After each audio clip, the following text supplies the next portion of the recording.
আসসালামু আলাইকুম ভিউয়ার্স, আজকের ভিডিওতে বেসিক্যালি আমরা আজকে জানবো যে অ্যামাজন এফবিএম এবং এফবিএ বিজনেস মডেল কি এবং এই বিজনেস মডেল দুটি কিভাবে কাজ করে এই বিষয় নিয়ে আমি আপনাদের সাথে শেয়ার করব। তো আপনারা এখানে দেখতে পাচ্ছেন যে অ্যামাজনে এখানে দুটি বিজনেস মডেল রয়েছে, অ্যামাজন এফবিএম আর হচ্ছে অ্যামাজন এফবিএ। তো আজকে প্রথমত আমরা অ্যামাজন এফবিএ বিজনেস মডেল নিয়ে আলোচনা করব, কারণ আমরা অনেক সময় অনেক টিউটোরিয়ালে অ্যামাজন এফবিএ বিজনেস নিয়ে সবচেয়ে বলার চেষ্টা করি। তো প্রথমত হচ্ছে যে অ্যামাজনের বেশ কিছু বিজনেস মডেল রয়েছে, আমরা এগুলো নিয়ে আলোচনা করছি, আমাদের ইউটিউব চ্যানেল ভিডিও আছে, চাইলে সেগুলো দেখে নিতে পারেন। আজকে যেহেতু আমরা অ্যামাজন এফবিএ এবং এফবিএম বিজনেস মডেল নিয়ে কথা বলতেছি, তো আজকে এটা নিয়ে আমরা ডিটেল আলোচনা করব। প্রথমত হচ্ছে যদি বলি অ্যামাজন এফবিএম মানে হচ্ছে ফুলফিলমেন্ট বাই মার্চেন্ট। মার্চেন্ট বলতে বোঝাচ্ছে যে আমি একজন সেলার, আপনি যখন অ্যামাজন সেল করবেন আপনি নিজে একজন সেলার, তো একজন যে প্রোডাক্টটি সেল করবে তাকে বোঝানো হচ্ছে, কারণ হচ্ছে এটার ইন ডিটেল আলোচনা করব। আর এফবিএম মানে হচ্ছে ফুলফিলমেন্ট বাই অ্যামাজন। টোটাল প্রসেসটা আমরা কিছু প্রসেস অ্যামাজনে আমরা প্রোডাক্টটি পাঠিয়ে কাজটা করে দেবো, দেন বাকি যে প্রসেসগুলো আছে সেটা অ্যামাজন করবে। এখন এফবিএম সম্পর্কে যদি আমরা ইন ডিটেল জানি, তো এফবিএম মানে তো আমরা জানলাম যে অ্যামাজন ফুলফিলমেন্ট বাই মার্চেন্ট। তো এটা কিভাবে কাজ করে বেসিক্যালি হচ্ছে যে অ্যামাজন এখানে যদি আমরা দুইটা বিজনেস মডেল দেখতে পাচ্ছি এফবিএম এবং এফবিএ, চাইলে কিন্তু আপনি অ্যামাজনের দুইটা প্রাইভেট লেভেলে বিজনেস করতে পারেন। ইভেন আপনি যদি প্রাইভেট লেভেল নাও করেন তারপরেও কিন্তু আপনি অ্যামাজন এফবিএ বিজনেস মডেলের কাজ করতে পারবেন, অ্যামাজন এফবিএমও কাজ করতে পারবেন। এখন সেটা কিভাবে মূলত হচ্ছে যে ধরুন আপনি এক্সিস্টিং কোনো কান্ট্রিতে আছেন, সাপোজ আপনি ইউএসএতে আছেন বা ইউএসএ মার্কেট প্লেসে আপনি বিজনেস করবেন, দুবাই মার্কেট প্লেসে আপনি বিজনেস করতে চাচ্ছেন। তো যারা এক্সিস্টিং এই কান্ট্রিগুলোতে আছেন তাদের জন্য কিন্তু এফবিএম বিজনেস করাটা একদম ইজি, কারণ হচ্ছে এইখানে যে টোটাল প্রসেসটা আছে আপনার একটা প্রোডাক্ট সোর্সিং করা, তারপরে এটাকে প্যাক করা, প্যাকিং করা, লেবেলিং করা, যখন কাস্টমার কোনো একটা প্রোডাক্ট অর্ডার করবে সেই কাস্টমারকে ডেলিভারি দেওয়া, টোটাল রেসপন্সিবিলিটি কিন্তু আমাদের নিজেদের করতে হবে, কারণ এই জায়গাটিতে কিন্তু অ্যামাজন কিছু করবে না। কারণ এই জন্য বলা হচ্ছে এফবিএম মানে হচ্ছে ফুলফিলমেন্ট বাই মার্চেন্ট। তো এভরিথিং এ টু জেড আপনার কাস্টমার ডিলিং থেকে শুরু করে কাস্টমার মেসেজ বলেন বা refund return A to Z customer বাসা পর্যন্ত পৌঁছে দেওয়া পর্যন্ত কিন্তু আপনার এই প্রসেসটিতে কাজ করতে হবে। তো এফবিএম বিজনেস মডেলটা খুবই ভালো বিজনেস মডেল, যারা প্রপার নলেজ নিয়ে এই কাজটি করতে পারতেছেন এবং সবসময় অ্যাকাউন্টটাকে ফলো আপ রাখতে পারতেছেন তাদের জন্য কিন্তু ভালো। আর একদমই যদি আপনি নতুন হয়ে থাকেন, আপনার অনেক নলেজ যদি কম থাকে, বা আপনি মেসেজ ডিলিং বা রিফান্ড রিটার্ন বা অন টাইম ডেলিভারি না দেওয়া, এগুলো যদি আপনি না করতে পারেন তাহলে কিন্তু আপনার অ্যাকাউন্টের উপরে সরাসরি হ্যাম্পার করবে।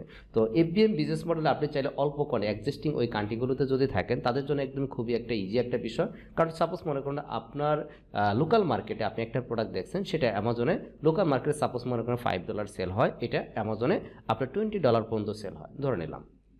তো এখন দেখতেছেন যে আপনার সকল কস্টিং বা ডেলিভারি ফি সব কিছু দেওয়ার পরে আপনার মিনিমাম ভালো একটা প্রফিট থাকে, হয়তো $3 বা $4 পার সেলে প্রফিট থাকবে।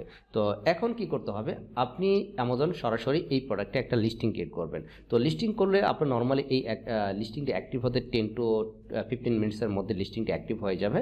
তো এখন কথা হচ্ছে যে আপনি কত কোয়ান্টিটি সেখানে দেবেন। তো নর্মালি ট্রাই করবেন অল্প কোয়ান্টিটি দেওয়ার জন্য, কারণ হচ্ছে যদি এক্সিস্টিং আপনার কাছে প্রোডাক্ট থাকে, সাপোজ আপনার 20 বা 50 30 যেটি হোক না কেন, যদি আপনার কাছে প্রোডাক্টটি থাকে তো সেই ক্ষেত্রে আপনি এই অ্যামাউন্ট এই কোয়ান্টিটি বসিয়ে দিতে পারেন।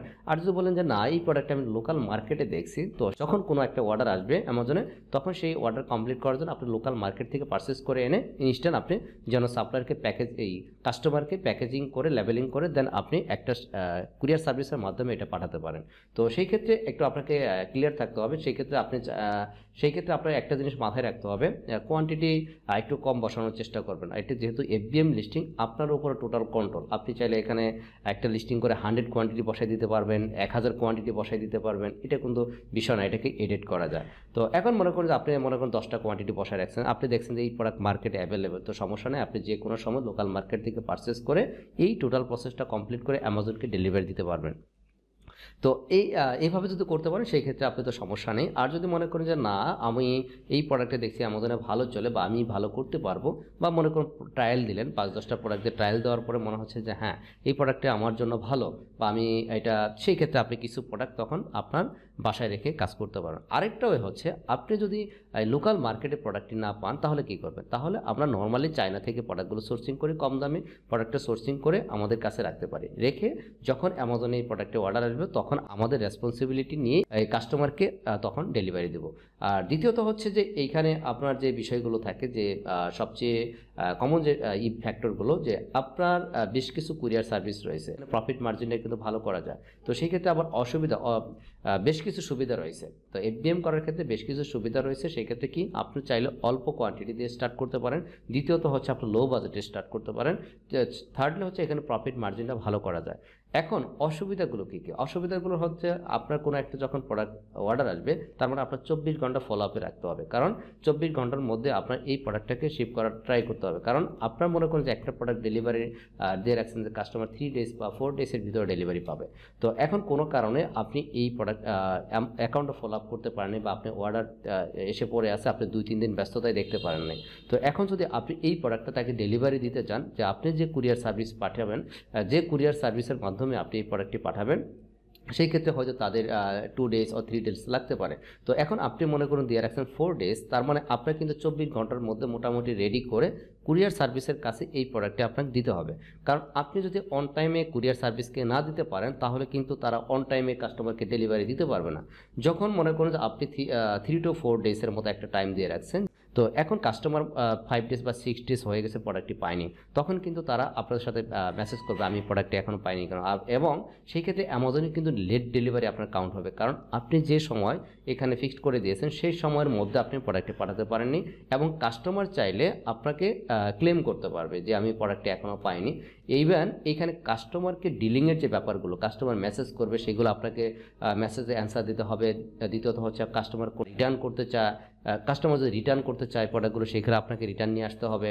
এবং যদি আপনার কাস্টমার বলে যে না তোমার প্রোডাক্টটা ডিফেক্ট পাইছি, সেই ক্ষেত্রে আমি রিটার্ন চাই, সেই ক্ষেত্রে আমি রিফান্ড চাই, সেই ক্ষেত্রে কাস্টমারকে রিফান্ড দিতে হবে। মানে এ টু জেড আপনাকে প্রপারলি মেনটেন করতে হবে। তো এফবিএমের ক্ষেত্রে বিশেষ করে একটু হ্যাসেল বেশি নিতে হয়। একটু হ্যাসেল বলতে ফুল হ্যাসেল নিতে হবে, কারণ আপনার যারা সময় কম পান তাদের জন্য এফবিএম করাটা ভেরি ডিফিকাল্ট। আর বিশেষ করে আমরা যারা নন রেসিডেন্ট বাংলাদেশ থেকে বা অথবা অন্য কান্ট্রি থেকে এফবিএম বিজনেস করতে চাচ্ছি, তো তাদের জন্য একটু কঠিন হয়ে যায়। কারণ হচ্ছে যেমন যারা এক্সিস্টিং কান্ট্রিতে আছেন তারা চাইলে কিন্তু তাদের বাসাতে রেখে প্রোডাক্টটা প্যাকিং করে জবের পাশাপাশি চাইলে 2-3 ঘন্টা সময় বা 1-2 ঘন্টা সময় ম্যানেজ করে কিন্তু আপনি এই কাজটা করতে পারতেছেন। কিন্তু আমরা যারা নন রেসিডেন্ট আছি তাদের ক্ষেত্রে প্রফিট করাটা একটু কঠিন হয়ে যায়, কারণ আমরা যদি এই কাজটা করতে চাই আমাদের তো এই সুযোগটা নেই, আমাদের অন্যভাবে কাজটি করতে হয়। সেই ক্ষেত্রে আমরা যদি মনে করি চায়না থেকে বা কোনো একটা ওয়েবসাইট থেকে প্রোডাক্ট পারচেস করে কোনো একটা 3PL সিস্টেমে রাখতে হয়, প্রোডাক্টটি রেখে তাদের মাধ্যমে আমাদের এই প্রোডাক্টটা কিন্তু ডেলিভারি সিস্টেম ব্যবস্থা করতে হয়। তো তাদের ক্ষেত্রে একটা তার যে এই প্যাকিং করে দিবে বা প্রসেসটা কমপ্লিট করে লেবেল লাগিয়ে কুরিয়ার সার্ভিস ইউজ করবে, তাদের ফি প্লাস হচ্ছে কুরিয়ার সার্ভিস ফি, এগুলো তাদেরকে পে করতে হয়। আলটিমেটলি দেখা যায় প্রফিট করাটা আমাদের জন্য, প্রফিট করা যায় না তা না, প্রফিট করা যায়, বাট প্রফিট মার্জিনটা অনেক কম থাকে তখন। ইভেন আপনাকে এই যে হ্যাসেলগুলো কিন্তু আপনাকে নিতে হবে। তো এই হচ্ছে এফবিএম বিজনেস মডেলের সুবিধা এবং অসুবিধা।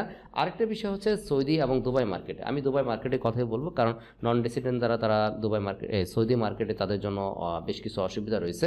তো দুবাই মার্কেটে আপনারা যদি এক্সিস্টিং থেকে থাকে তাদের জন্য খুবই ভালো।